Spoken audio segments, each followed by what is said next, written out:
This Christmas we're hosting your sister's fiancé. There won't be room for you and your daughter at the table, my mom said, like she was reading a grocery list, not cutting me out of the family. My sister followed with her perfect lawyer tone. But we still want you to pay for the dinner as always. And my dad. He added his favorite line, "Don't make us feel bad." I still want my gift. I didn't scream. I didn't cry. I just sat there in my car staring at the empty booster seat in the back, the one with Luna's stickers of moons and stars, and realized I'd spent my whole life earning a seat at a table that was never meant for me. My name's Luke Endurance, and that moment broke something in me, but it also built something stronger. Before I share my story, I'd love to know you're here with me. Comment hi below or tell me where you're from. Sometimes just knowing someone's listening makes a story feel less lonely. Thank you. And now, let me tell you everything. If my story speaks to you, don't forget to subscribe, not for me, but for every person who's ever been told they didn't belong. Because no one deserves to be left standing while others sit down. The sky over Mission Ridge Medical Center looked like wet concrete, heavy and dull. I'd just finished a 14-hour shift, the kind that leaves your fingers smelling faintly of sanitizer and your head echoing with the steady beep of monitors long after you clock out. I sat in my car, the heater humming, staring at the booster seat behind me. Luna's seat still scattered with the moon and star stickers she'd placed there one morning before school. Her world was color and pattern. Mine was exhaustion and routine. My phone buzzed. A family group notification lit up the screen. Dorrance family chat. I opened it out of habit. Mom. This Christmas we're hosting Ainsley's fiancé's family from Virginia. There won't be room for you and Luna at the dinner table. Ainsley. But we'd love for you to pay for the dinner as always. Dad. And don't make us feel bad. I still want my gift. That was it. 3 sentences. Each word neat, polite, efficient, like scalpels. No argument, no apology, just a quiet removal. For a few seconds I couldn't breathe. My chest tightened as if the air itself decided to join their side. I imagined the table, long oak, shining with polished silverware, Ainsley at the head next to her fiancé. And somewhere in a back room, an extra folding chair, the one they never bothered to unfold for me. I could have replied, could have fired back, demanded decency. But Luna was probably home by now, coloring in her notebook, waiting for me to come through the door, smiling. I didn't want my anger to follow me there. So I set the phone face down on the passenger seat and gripped the steering wheel until the tendons in my hands showed white. For 32 years, I'd done everything right. I worked double shifts. I helped pay for Dad's surgery.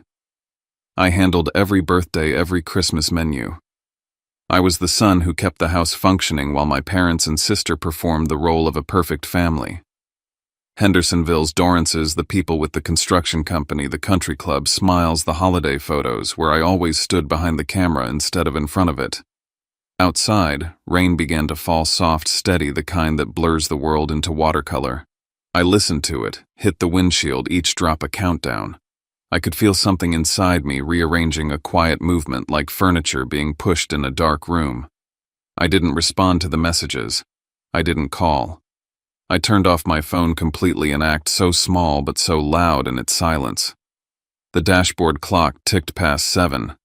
Families streamed out of the hospital parking lot, kids waving drawings, parents holding coffee cups. I was just another man sitting alone in a car, deciding he was done being invisible. I looked once more at Luna's seat in the rearview mirror, the empty straps lying open. That image said everything. My daughter's chair, always ready, always waiting, just never invited to the table. I whispered to myself, this year, I won't stand in the kitchen. Then I started the engine. The headlights cut across the wet asphalt and caught the reflection of my hospital badge dangling from the mirror. It swung slowly like a pendulum, marking the end of one life and the start of another. The next evening, after Luna was asleep, I sat at the kitchen table with a box of old receipts. The apartment smelled faintly of bleach and cinnamon, the 2 cents of survival. One by one, I laid the receipts across the table, forming a paper timeline of servitude. Grocery runs, catering bills, wine orders. Each year the numbers rose, each year the gratitude shrank. I remembered Ainsley's law school graduation, 50 guests, champagne flutes clinking, my mother's pearls glowing under the lights. I'd cooked all day, set everything just right. When dinner started, I stood in the kitchen beside Luna, balancing 2 plates on my arm like a waiter. There were 14 people in that house and 13 chairs at the table. I told myself it was an oversight. Back then, I still believed oversights were innocent. I remembered Dad's gallbladder surgery. I'd taken unpaid leave to drive him to appointments, handled the paperwork, stocked his fridge afterward. During recovery, he told a neighbor Ainsley came through for us again. I never corrected him. The Dorrance rule was simple: never make anyone uncomfortable with the truth. That rule was the real family heirloom silence. Every Christmas, I made the same shopping list emailed to Mom and Ainsley. They never asked what it cost. My credit card sat saved at the local gourmet market and the bakery in town. The owners knew me by name, not out of friendship, but because my family's reputation meant my card always cleared. I pulled out an old email chain from the previous year. Ainsley had forwarded the seating chart to a catering manager, accidentally copying me. Next to staff or kitchen, 2 names, Lucan and Luna. I deleted it back then, convincing myself it was a technical mistake. Tonight I opened it again, let the words burn their shape into me. This wasn't oversight. It was architecture built to keep us outside, polished to look polite. Luna's observation book sat near the table. She filled it with facts about insects, cloud shapes, and the way sound changed in large rooms. She once brought it to Christmas, tried to show Grandma the page about snow crystals. Grandma had called it her little performance book. Luna hadn't opened it in front of anyone since. The realization came slowly, like heat rising. They weren't just embarrassed by me, they were ashamed of her. Of the way she flapped her hands when she got excited, the way she repeated lines from her favorite documentaries. They wanted a family that looked perfect in photographs, not one that made people ask questions. I leaned back, the receipts still spread out before me, forming a pale river of evidence. My chest felt tight, but not from anger anymore, from clarity. For years, I thought endurance was love. That if I stayed quiet long enough, if I kept giving, they'd finally see me. But silence doesn't earn respect, it feeds neglect. In my inbox, a notification popped up, a forwarded reminder from the same catering company. The subject line read, "Holiday order pending." Beneath it, a note Ainsley must have written months ago: "Keep Lucan and the kid off the main floor." The words cut differently now: clean, final. I took the box of receipts, poured them onto the table until the papers fanned out like a deck of years I no longer owed. My voice surprised me when it came out steady, low, certain. "That's enough," I said to the empty room. Then I turned off the kitchen light. The papers glowed faintly under the street lamp, seeping through the blinds, a trail of proof left behind like breadcrumbs for the man I used to be. I didn't need to follow them anymore. I knew exactly where they ended. Night shifts at the hospital always carry a strange kind of silence.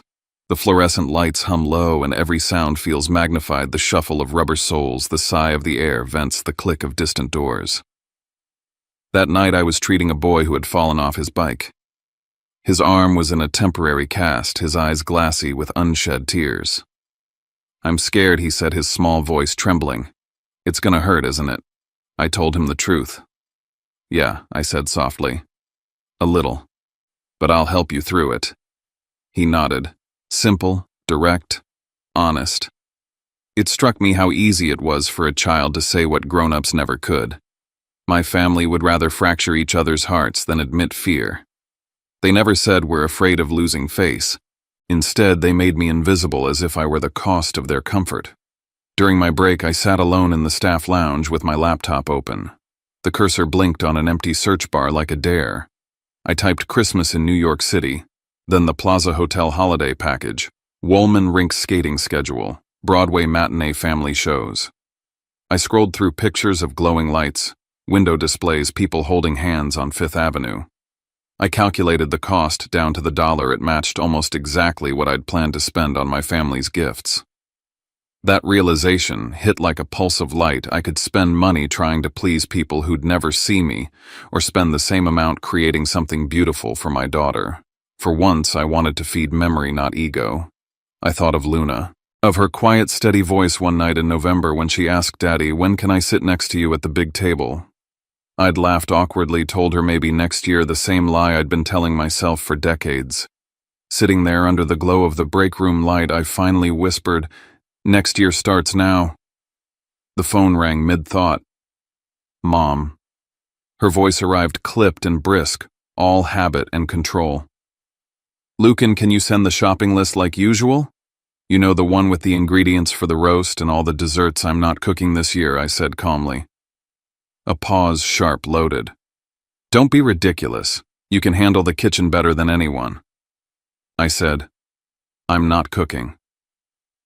She inhaled sharply like I'd just confessed a crime. "You're making things difficult, Lucan. The Devereaux family is very traditional. They won't understand certain behaviors. You know how Virginia people are." I let the silence hang before answering. "I'm not making things difficult, Mom. I'm just not standing in the kitchen anymore." Her sigh came through the speaker like static. "You're going to regret this." I hung up before she could finish. For a few seconds, the world stood still. Then my phone buzzed again, but this time from someone unexpected. A text from my aunt in Pittsburgh. "Good for you, Lucan. Everyone knew they were taking advantage of you. Took you long enough to see it." I stared at her words. Everyone knew. That was the part that stuck. All these years, I'd thought I was being selfless, loyal, patient. But no people saw me as the fool who couldn't tell the difference between love and servitude. I shut the laptop, stood up, and walked to the window. The city lights spread below like an open map of choices. I booked 2 Amtrak tickets to New York. Then I locked my spare credit card, the one my mother used for her grocery runs. The message wasn't loud, but it was final. When I got home, Luna was asleep, her observation book resting open on the table. I took a small note and wrote in block letters, "Christmas Adventure, New York." I slipped it inside the first page so she'd find it in the morning. Before bed, I opened our family chat, typed a message, and stared at the blinking cursor. Then I deleted every word, leaving the message blank. My silence would say what I never could: "I'm done being your convenience." 3 days before Christmas, the hospital was eerily calm. Fewer patients than usual, more time to think. I arrived early, grabbed coffee, and sat in the break room listening to the clock tick. 7 missed calls from Mom. A text from Ainsley. "Don't act like a victim." I didn't reply. Instead, I opened my work calendar and started clearing out reminders, orders, deliveries, grocery lists. Every reservation I'd made for them over the years, I canceled. The bakery, the butcher, the florist. Finally, the big one, the prepaid turkey set at the gourmet store. The clerk on the other end sounded surprised. "Mr. Dorrance, you sure same order as last year, right? Not this year," I said. "They'll handle it themselves."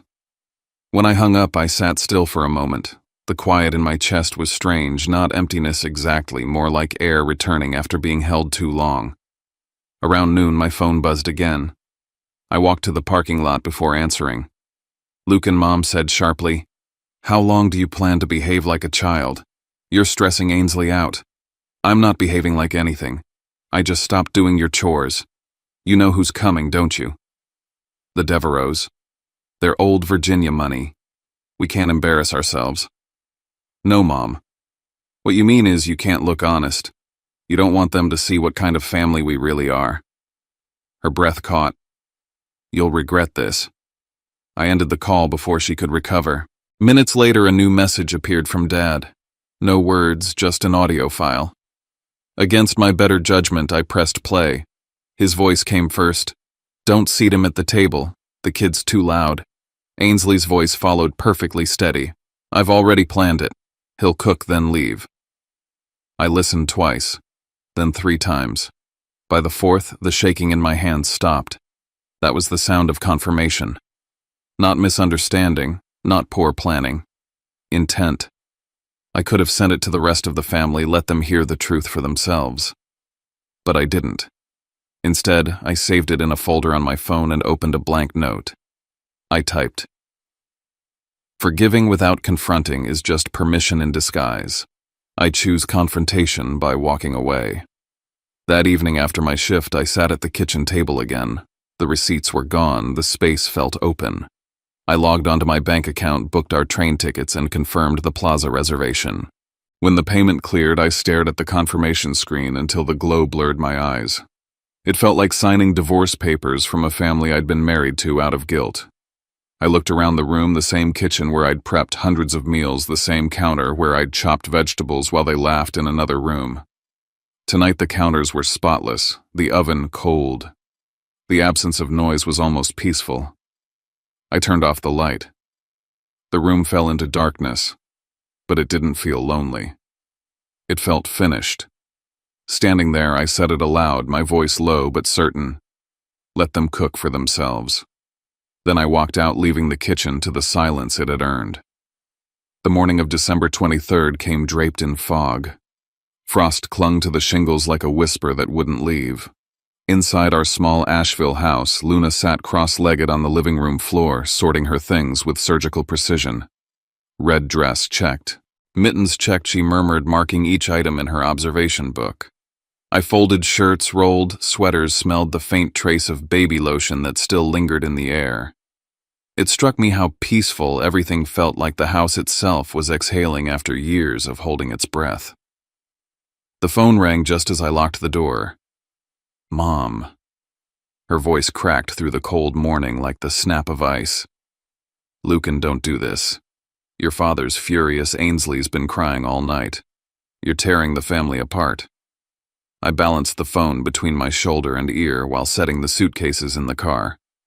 Mom, I'm not tearing anything apart. I'm taking my daughter on a trip, that's all. You can't humiliate us in front of the Devereaux, she snapped. I closed the trunk slowly.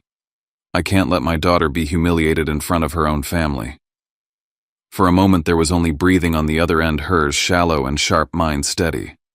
Then the line went dead. I stood there with the phone in my hand, the fog curling around me like smoke, and realized something simple but monumental: silence could be louder than shouting.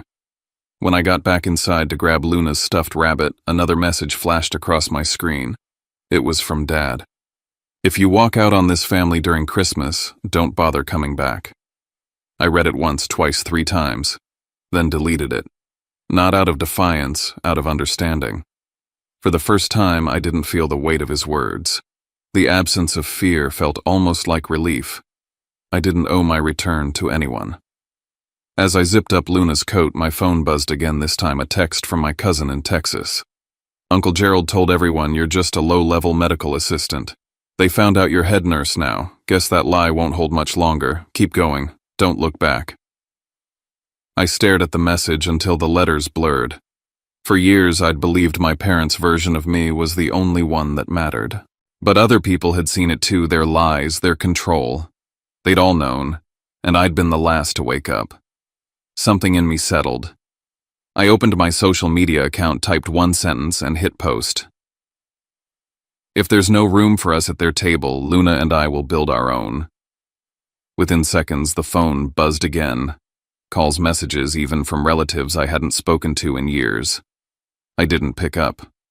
The sound of the notifications was like rain hitting a roof, far away, present, but no longer reaching me. Luna appeared in the doorway, her small hand clutching her sketchbook. Daddy, did we forget presents for Grandma and Grandpa? I smiled. No, sweetheart. They already have their present. What is it? She asked, tilting her head. Our silence, I said softly. It's the only gift they've ever refused to give us. We stepped outside. The air bit at our cheeks, crisp and electric. As I drove toward the train station, the rearview mirror caught the house fading behind us, its windows still dark. For the first time in my life, leaving didn't feel like running away. It felt like walking toward something I finally chose. The train pulled out of Asheville at sunrise, its whistle echoing across the Blue Ridge Mountains. Luna pressed her forehead to the window, watching the frost sparkle on the fields like crushed glass. I leaned back against the seat, the hum of the tracks steady beneath us. My phone lit up 20 missed calls, 34 messages, each one a tether trying to pull me back. I didn't open a single one. Halfway through the ride, while Luna sketched the landscape in her book, the voicemail icon blinked. I put the phone to my ear. The first voice was Mom's, high and trembling. "Lucan, we can't find the shopping list. What brand of butter did you use last year? The stores are out of half the ingredients." Then Dad's voice broke in. "Who's supposed to cook now?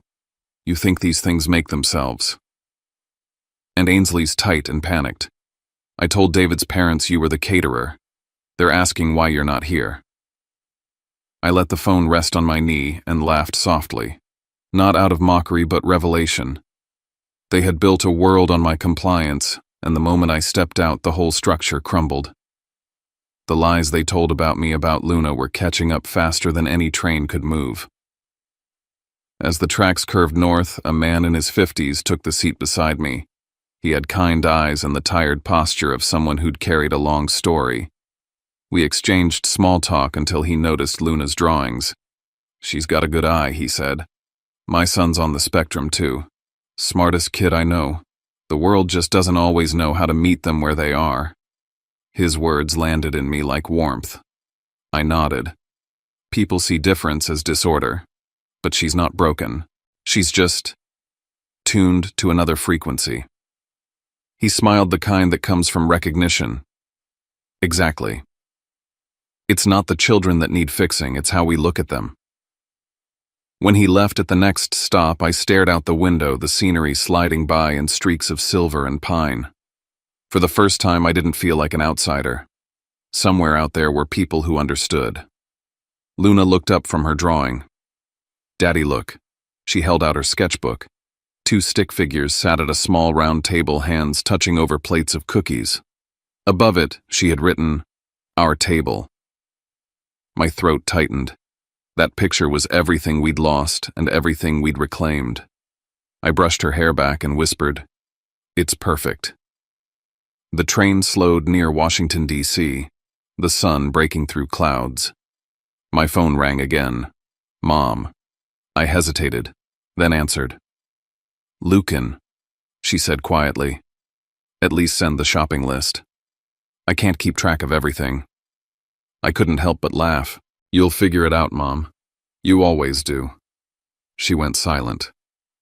Then in a voice I barely recognized, she said, "You sound different." "I am," I said, "because I'm not afraid anymore." We stayed on the line for a few seconds, the rhythm of the train filling the spaces where words used to live.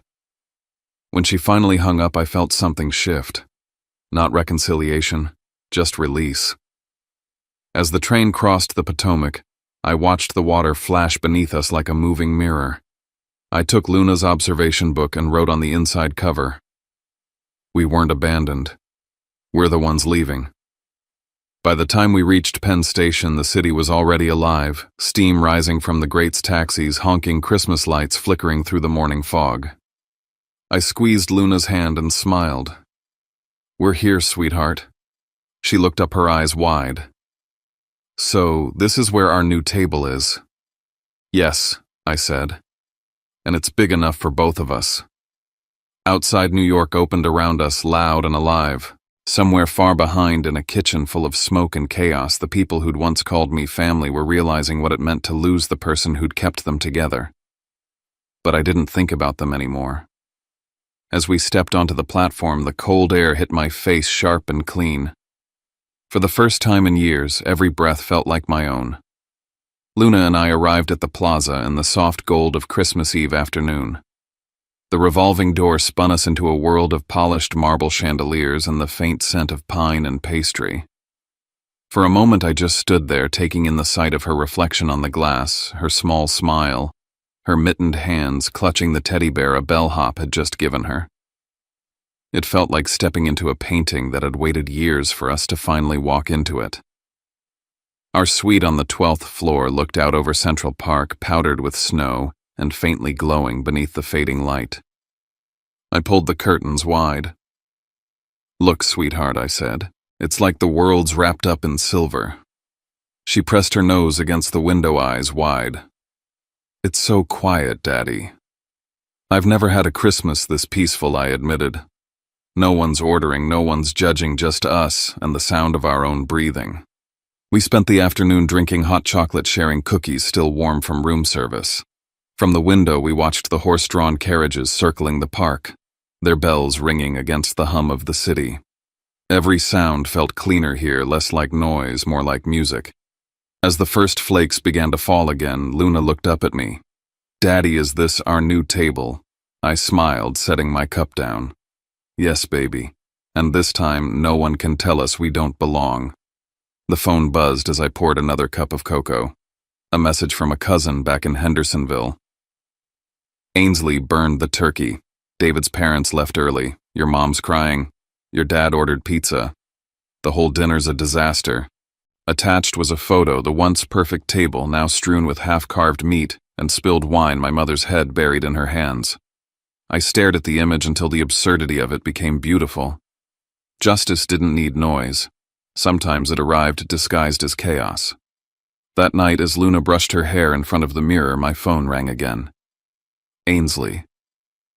I was about to ignore it, but Luna whispered, "Maybe she needs to tell the truth." So I answered. Her voice was small, shaky, stripped of its usual sharpness. "Lucan, I was wrong." I said nothing. The dinner was a mess. David's parents asked where you were. I tried to lie, but I couldn't keep it together. I told them you weren't a caterer, that you'd just been treated like one. She paused, her breathing uneven. David's father, he's a lawyer who helps families with special needs kids. He told me that what we did to Luna was cruel. I've never been so ashamed in my life. I leaned against the window, watching snow blur the city lights. "Are you calling for forgiveness?" I asked. "No," she said quickly. "I just want you to know. I see it now. And I swear I'll never teach my children the way we were taught." There was nothing more to say. I hung up, feeling neither relief nor rage, just the strange stillness that comes after a wound is finally cleaned. A few hours later, Luna tugged my hand. "Come outside, Daddy." We stepped onto the balcony. Snow drifted past in slow, glittering spirals. The city below was quiet except for the distant hum of carols echoing from Fifth Avenue. She looked up at me, eyes shining. "I think Christmas is when you're not scared anymore." I felt my throat tighten. "You might be right, sweetheart." I'd always thought Christmas was about reunion families crowding around a table pretending everything was fine. But maybe it was simpler. Maybe it was about choosing the people who make you feel safe, even if that's just two people in the whole world. As midnight neared, I stood by the window watching the reflection of Rockefeller Center's lights shimmer against the glass. The city pulsed with life, but our suite was still. "I didn't lose my family," I whispered. "I just left a table that never had a seat for me." And in that silence, I finally understood sometimes not speaking isn't surrender. It's the only way to make others hear the sound of their own conscience. Spring arrived softly, like forgiveness you didn't ask for.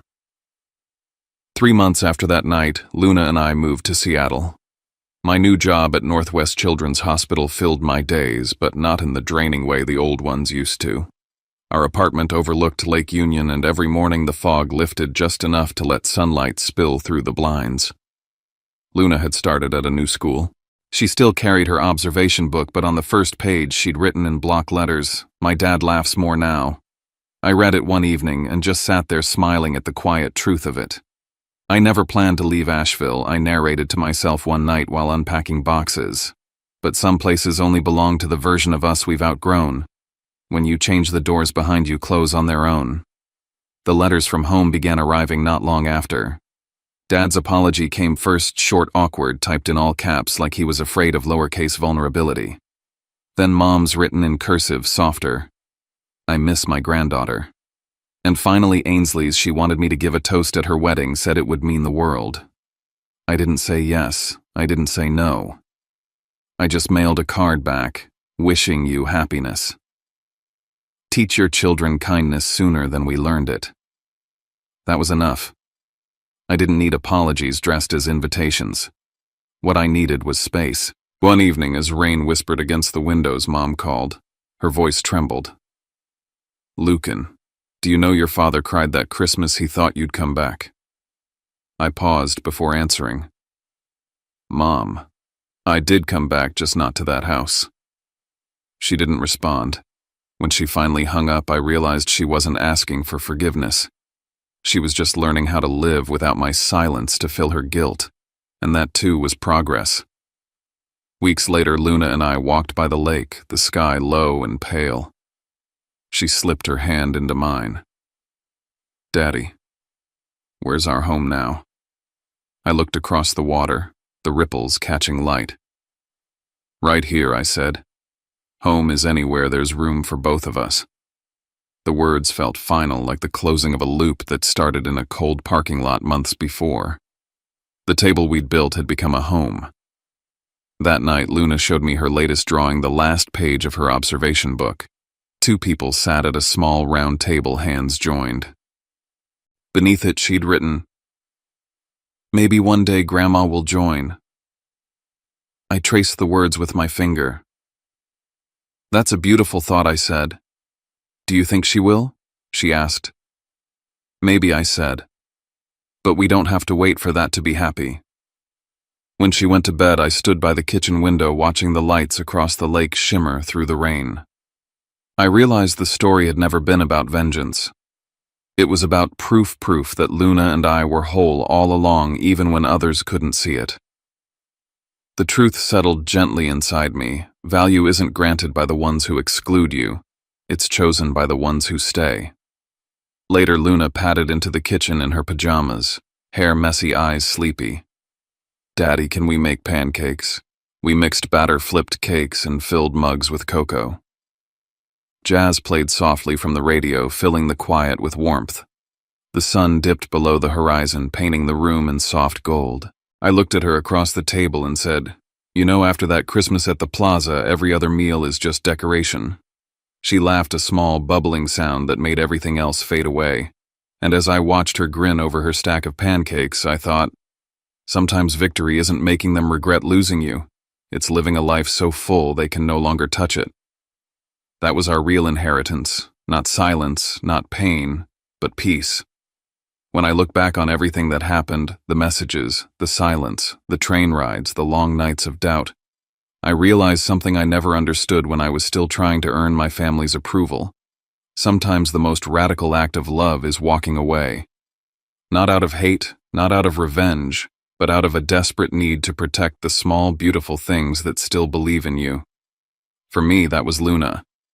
Every time I looked at her, I saw the version of myself I'd almost forgotten, someone honest, kind, still capable of wonder. She reminded me that family isn't the people who share your blood. It's the people who make space for your heart. I used to think love was about endurance, keeping quiet, holding steady, forgiving endlessly. I thought if I worked hard enough, cooked every meal, paid every bill, covered every mistake, one day they'd see my worth. But now I know silence doesn't make people love you more. It only teaches them that your pain is convenient. And when you finally stop being useful, they'll call your absence betrayal instead of survival. That's why I stopped apologizing for leaving. Because leaving isn't abandonment, it's reclamation. Christmas at the plaza wasn't about luxury or defiance. It was about peace. It was about telling my daughter, "You belong in every room you walk into." It was about showing her that our table, even if it's just for two, is still enough. We didn't need applause, forgiveness, or validation. What we needed was freedom from pretending we were loved when we were only being tolerated. To anyone who's ever been made to feel small at their own family table, I want you to know this. Your worth isn't determined by who chooses to see it. You don't have to shrink yourself to fit into someone else's version of belonging. Sometimes you have to build your own table out of courage, out of truth, out of whatever scraps of faith you still have left. It won't look perfect at first. It won't have fine silverware or crystal glasses, but it will be yours. And when you sit down at it, the air will finally feel like home. If you've ever had to walk away from a family, a job, or a friendship that only valued you for what you could give, this story is for you. Maybe you didn't get the apology you deserved. Maybe you never will. But you can still choose peace. You can still choose yourself. You can still create a life so full of light that their darkness can't touch it. Luna once asked me, "Daddy, will they ever say, 'Sorry, I told her the truth'?" Maybe. But that's not what makes us okay. We're okay because we didn't let their silence teach us to stop speaking. If you've ever been in my shoes, standing outside a room where laughter is happening without you, I hope you remember this: being uninvited doesn't mean you don't belong anywhere. It just means your place is waiting somewhere else.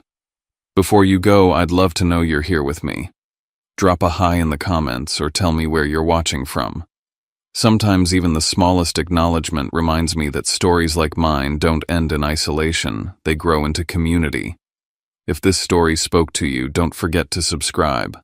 Not for me, but for everyone who's ever been told they were too much, too quiet, too different. This space is for you, for the ones rebuilding after rejection, for those learning that being alone can also mean being free. Because no matter how your family, friends, or the world has made you feel, you deserve a seat. You deserve warmth. You deserve to laugh without permission. You deserve a table where love doesn't come with conditions.